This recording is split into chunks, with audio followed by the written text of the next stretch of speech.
So you can say a lot of things about me, but you can say that I'm not easily influenced, which I know is not a thing to brag about. I know. That has brought us through today's reading vlog. To be fair, this is an idea I've had for a while and I've just been pushing off, but everybody on my feed is rereading The Hunger Games and I feel left out. Because I've never read The Hunger Games, I've never seen The Hunger Games, and I know that's abysmal because, like I said, I am very susceptible to hype. I know, I'm very easily influenced, at least when it comes to like hype and stuff. Don't worry about like, you know, peer pressure when it comes to like, you know, the things school wants you about, because like, you know, when it comes to like reading books, watching movies, watching TV shows, if it's popular, I'm there. I don't, it's bad, I know. It's a habit I gotta get rid of. But for some reason, despite having my entire life been a massive reader, and especially getting into reading again in like the peak of popularity of the Hunger Games and getting into like YA and stuff like that, I never read the Hunger Games. I read a lot of dystopian in that time, but not the Hunger Games. I don't know what was up with me. There's something just about it that never really appealed to me until more recent years, where especially with the Ballad of Songbirds and Snakes, I've just seen a lot of discussions around the series popping up again, obviously. And because, you know, the internet is like, hey, you like all these things that people who like the Hunger Games also like, so you probably also like the Hunger Games. It keeps popping up on my feed over and over and over again. And through like some discussion, no spoilers, but just like general themes discussions, I do feel like it would be something I would still like nowadays. So I have had this idea to read the original Hunger Games trilogy, so none of the extra books, for a video and just kind of like chronicle my first time experiencing the series, especially since I started doing like full series reading vlogs. But I didn't have it necessarily planned for now. But like I said, everyone on my feed is rereading the trilogy because the new book is coming out soon this month. I don't know the name, I don't know when it's coming out. I know the cover is purple, and that's all. But I thought it would be great to just go on this journey together. And you're probably all gonna laugh at me because you've already seen and watched it all. I generally have no clue. I do know like the general premise, of course, because I'm not, you know, stupid. I didn't live under a rock, but I don't know a lot. So let's just delve into things. I just got the first book from my library, like their ebook app, so I'm gonna be reading it on my phone or my iPad. I don't know for sure yet because I have the app on both, but I thought I'd give you the synopsis in case you're like me. I haven't experienced anything. In the ruins of a place once known as North America lies the nation of Panem, a shining capital surrounded by 12 outlying districts. The capital keeps the districts in line by forcing them all to send one boy and one girl between the ages of 12 and 18 to participate in the annual Hunger Games, a fight to the death on live TV. 16-year-old Katniss Everdeen regards it as a death sentence when she steps forward to take her sister's place in the games, but Katniss has been close to that before and survival for her is second nature. Still, if she is to win, she will have to start making choices that weigh survival against humanity and life against love. That's the premise, according to my library. I'm actually really nervous about this because, like, what if all these years I've been right and the series just isn't for me and I'm not gonna like it? What if 14-year-old me was right about something in life? I don't want to be the only person that doesn't like the Hunger Games, you know?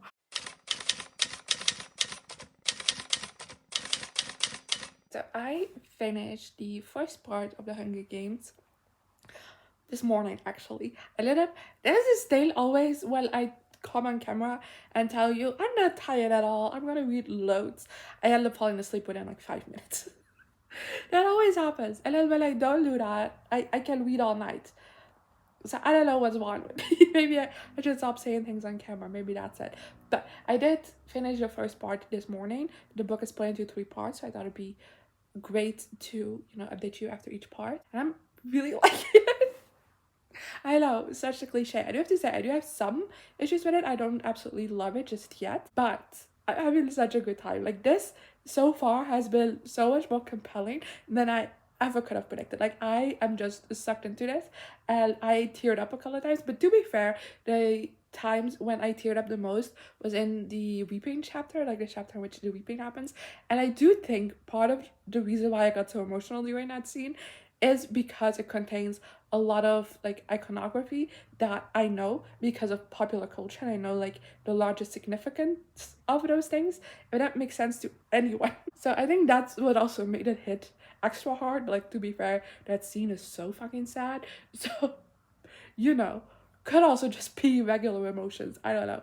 But I definitely do think it's also influenced by that just a little bit. But I think it's really interesting. But it's very, the main issue I'm having right now is that I think it's very simple. But I think that's intentional because from the writing, I can already tell that it is more sophisticated than it leads on, if that makes sense. Like, it is very simple at times because we are in Katniss's perspective, and she's very young. She reads very young. She's 16 and she reads so young, which I wasn't expecting, but like makes sense, obviously, and that makes it feel very simple. And also, so far the story is very simple, but I'm presuming that this first book, just in its entirety, the plot is gonna be like relatively simple, and we're gonna not, because, but I do think that in future books we're definitely like gonna get into it, you know, just mainly based on discussions I've seen around the series. Again, I haven't seen like any major spoilers for it, but I do know like the general themes and things discussed, but also just the way things are being trickled into this book. But it has me intrigued to see like the direction the trilogy is eventually gonna go in, because I'm assuming this first book is just gonna be Katniss's Hunger Games, and then, you know, book 2 and 3 are like taking down everything that's going on, you know? That's my presumption, just based on how these trilogies tend to go. I think that's the whole setup, and I'm very excited to read the rest of the series already because of those little breadcrumbs you already got so far in this book of just like shady shit this world is doing, man.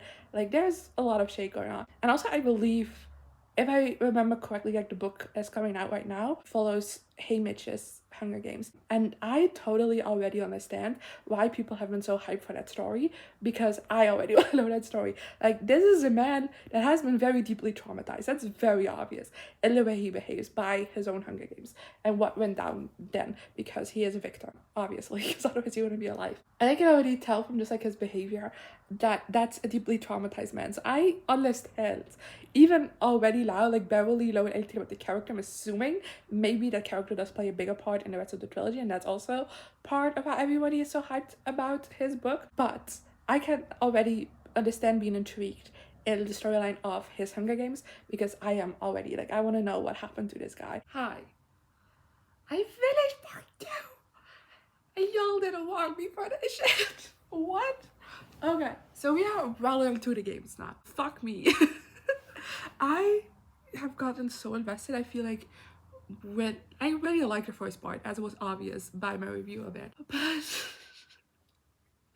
my whole life has been a lie. That's all I can tell you now. Because how the fuck have I not read this any sooner? Like, genuinely, this is so baffling to me that I'm loving it as much as I am for some reason. I don't know. But yeah, I feel like something that I really enjoyed doing this part is that I could really, really feel the tension of the games, and I could feel just the survival instincts kick in, and I was genuinely like on the edge of my seat the entire time that I was reading. And fuck. And also something I like is just how close to death Katniss has gotten a few times. I feel like a lot of books within this genre at the time wouldn't have taken that risk. I'm gonna tell you that. And it's so easy to make out your main character as like this just like really powerful, like really good person at these skills, and like, oh, these things that have always been underrated about me are the things that now make me thrive. Well, yes, that is also like the case for Katniss. Like, the reason she's still around is definitely because of skills she has acquired surviving in District 12 throughout her life, but she's been struggling. Like, this has not been an easy task for her, and I like that to it. It makes it feel very realistic. It makes that sense of dread feel even more real, because the stakes are there, like they really are. And then, you know, the final chapter I just read, criminal. Criminal. To be fair, that is the one spoiler I know about the series, is like the big event of that last chapter, which if you know, you know, because I was gonna keep the spoiler free, but that's the only like real big spoiler I've seen for the series. So I saw it coming, and still my chest hurts, still like true heartache, like genuine true heartache. Like, fuck me. Also, just because I knew that was gonna happen. I didn't know when that was gonna happen, if that makes sense. So like the moments leading up to it, I was like dreading it happening, and then something happened. I was like, oh, okay, fine, we're fine, this is not happening right now, and then it did happen right now. I just, ooh, that was rough. So I did as promised, and I finished the Hunger Games last night. 5 stars. It's gonna be a surprise to no one, but it is to me. Like, generally this took me from such a left field. I mean, throughout the book, of course, I was noticing there was a 5 star, but if you ever would have told me beforehand, asked me before what I thought I would give it, a 5 star wasn't in my mind at all. Even if I did think I was gonna enjoy it, like. But yeah, I've been one all these years. But yeah, it was phenomenal. The last part of it was also just so good. We're still in the games, still very high tension, and I just enjoyed my time. I can't say a lot more about what happened in that last bit, obviously, because of spoilers. I do have to say, I have not mentioned Peta a lot in my previous updates, because I think like the romance and like the love triangle storyline is such secondary nature to this book and like not important at all, but he has my heart. I love him so much. Like, he's so precious to me. I can't help it. And just overall, like, the story was just so well crafted. The little nuggets of sinister things going on, especially again in that last part, something happens. And I can't say more about that. Basically, I can give you insinuations. If you read the book, you know what I'm talking about.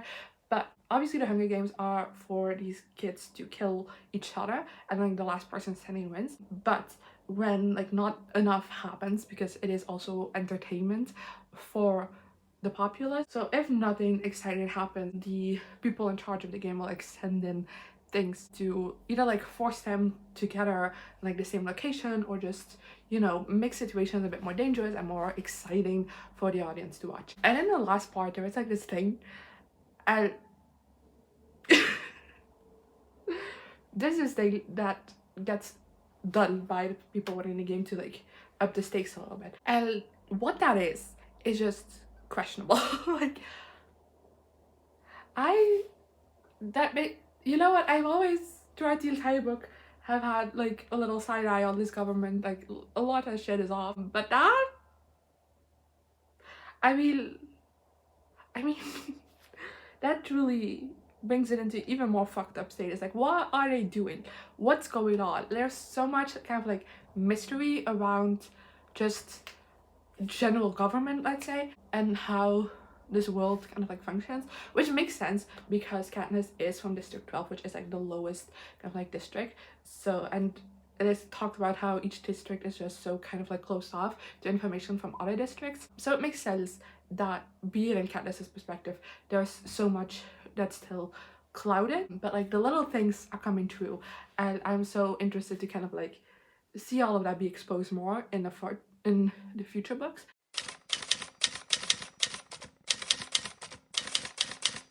So I finished the first part of Catching a Fire. Not a whole lot has happened yet, but my interest has been piqued. I feel like there's such a tonal shift between book 1 and 2. Like, book 1 was still like dark and dealing with heavy stuff, but I feel like that heaviness is just to the degree in this book. Like, it just got even more, and I could feel it from like the first sentence, even the change in tone, and it makes sense, which, you know, makes sense for the book. Obviously, being in Katniss's POV, she's gone through a lot of trauma with the Hunger Games, and this book so far has talked a little bit about it, not a whole lot, but it does deal a little bit with like her survivor's guilt and just the nightmare she's been having, which like makes sense. And on top of that, also narratively it makes sense because we are at a point where rebellions are starting to form, let's say it that way, without using any spoilers.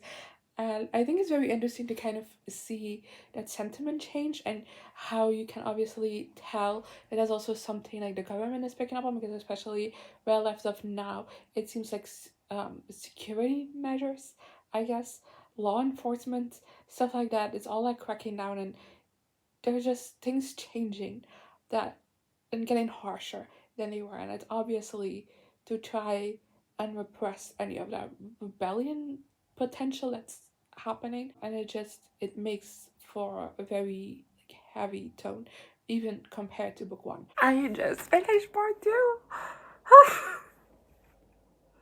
This book is just like not going in any direction that I would predict it going in. And still like not a whole lot has happened. Like it's not like nothing is happening, but like nothing major has happened, especially compared.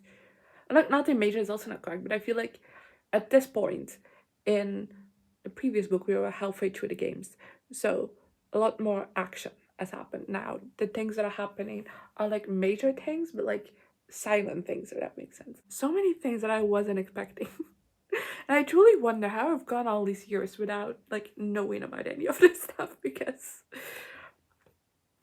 yeah, I do have to say, as much as I love my man Peter, I sometimes want to be in his mind. Like, I need his POV sometimes, because sometimes he does things and it gives me highs because I don't know where he's coming from, like what he's doing, what his plan is, and it's making me stressed. Okay, so I didn't. Don't blame me. Honestly, my mom's to blame for this, because we went to the bookstore today just to kind of have a browse, but also because I wanted to see if they had John Green's new book that came out last week. They didn't, but you know what they did have? Today's big release, Sunrise on the Reaping by Suzanne, aka the whole reason why I'm kind of doing this reading vlog, because everybody's been rereading the trilogy in anticipation for this book. And I've been telling my mom about my journey with the Hunger Games, as I'm telling you, obviously. I mean, not in detail to my mom as much as I'm telling to you, but like she knows. So when I saw it in the bookstore, she was like, "Oh, do you want that?" I was like, "You know, no, I'm reading all of the books to the library. Like we went to the library as well. I have the Ballad of Songbirds and Snakes right here, because as much as I've enjoyed doing this, reading these books digitally, I prefer a physical book. So I just grabbed it from the library when I was there, because why not? And yeah, afterwards we went to the bookstore and she was like, do you want it? Because like you have the book from the library now, and then like you can immediately delve into things, because like, you know, it's not at the library yet. You might, you know, I don't actually know why she came with the thing. I was like, I don't know, because like I don't know any of the other books. And she's like, but I could get you them.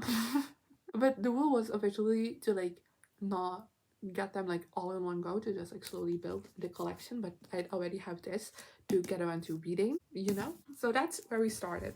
And I was like, okay, if I want a book from the series like right now, it better be Mockingjay, because that's the one I'm currently reading, spoiler alert. And then I won't have to read on my iPad anymore, and I'd have it. So we walked over the table and had like all these on display, and there was like a promotion going on, and these were included in that, and now I own all of them, including, yes, the Ballad of Songbirds and Snakes. And this is why you go to the bookstore before you go to the library, people. It does make my update a bit more fun. You have things to look at now, because I did finish Catching Fire a couple of days ago now. I finished it on the day I started reading it. I finished it and then immediately went to bed because I was tired, because it was really late. And I am giving this a 4-star. I just, you know, I already talked about how much I liked what I was reading, but I think like the last part to this book just fell a bit flat for me. We go back into the games, and I was excited about that at first, because the premise for the games in this book is really interesting, but I feel like it just ruined the momentum of this book for me. I feel like the stakes were kind of gone doing these games for like a reason that I can't talk about, because I was gonna keep this spoiler free, but that's like this big thing that just made it so that the stakes just didn't feel as real as they should have, and therefore a lot of kind of like the tension was lost that is present in the first book and the first games. And I don't know, I feel like it also got very repetitive in that section of the book. I feel like they were doing a lot of like kind of the same things, and then towards the very end of the book we basically like get out of the games, let's say, and we get caught up on what's been happening on the world like very quickly, and I'm like, that would have been so much more interesting to follow than what we did get in this book. So it ended up being a 4-star for me, even though I did still really enjoy this book, and I thought it was great as well, but it just had that last bit that just wasn't a perfect match for me, if that makes sense. But it did make me very excited to delve into Mockingjay.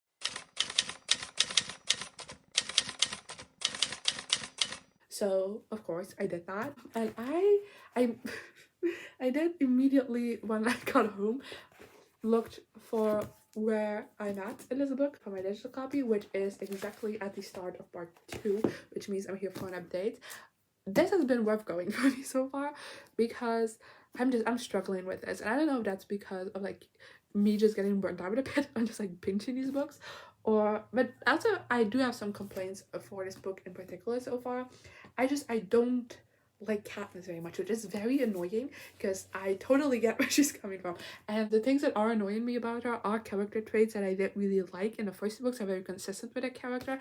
But it just, we are in a situation where kind of her very kind of narrow-mindedness, where she just focused on her own survival and the ones she loves, more so than looking at like the bigger picture of like the world and what's happening around her, just concentrating on what best like is ensures the quickest survival for her and her family and like loved ones. That's basically like, but the big flaw Katniss has, which it makes her a very interesting character when thrown into a situation of like the Hunger Games. But when it comes to like a very large world rebellion, it pisses me off because I keep going gold pink for like 5 seconds. Just take off those blinders and like look at the entire world and think. But like, to be fair, she's also 17 years old at this point. Time has passed, and I do think it is extremely unfair that a whole rebellion would put so much weight on a 17 years old shoulder who never asked for it. And that puts, so I get Katniss's anger at the situation. I just think it's directed weirdly, and it comes out in ways that just don't fully make sense to me, where she's just angry at certain people and like, well, they didn't put you in this position, so like chill. And that's just getting a bit grating. Good stuff, good stuff. So I finished part 2, and I just feel like I need to update you right now, even though again there's not much I can say without spoilers, but I feel like I need to just touch base before we get into what's gonna be an explosive ending.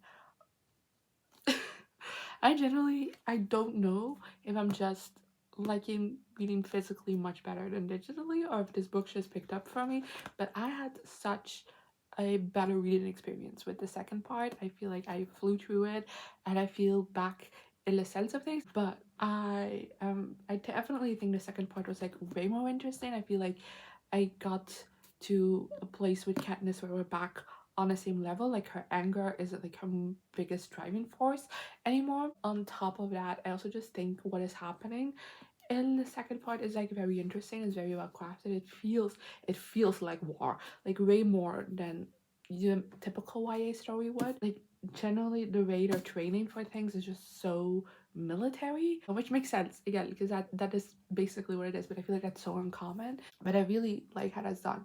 Also, heart-wrenching. Like, I have a feeling something massive is gonna happen. It's gonna make me absolutely sob my eyeballs out at this last part, which is why I wanted to touch base as well. Because so far, especially the second part, like the first part as well, like it's been pretty sad. It's been very heavy. But like the second part has just been like very slowly ripping my heart into. And every time you think, oh, we're getting a reprieve for a little bit of a heartwarming moment, a little light among the darkness, immediately around the corner comes like a huge stare. Like, what are we doing? Like, something is gonna happen and it's gonna fucking devastate me. I have a feeling we're building towards it. This wants to make me cry. I feel it in my gut. Okay, so I finished Mockingjay. Proper update tomorrow with rating and everything. But I just wanted to let you know how wrecked I am. Like, oh my god. My eyes are still like watery. You should warn me. Why did nobody warn me? I don't think I'm ever gonna recover from this. Alright, so I finished Mockingjay last night.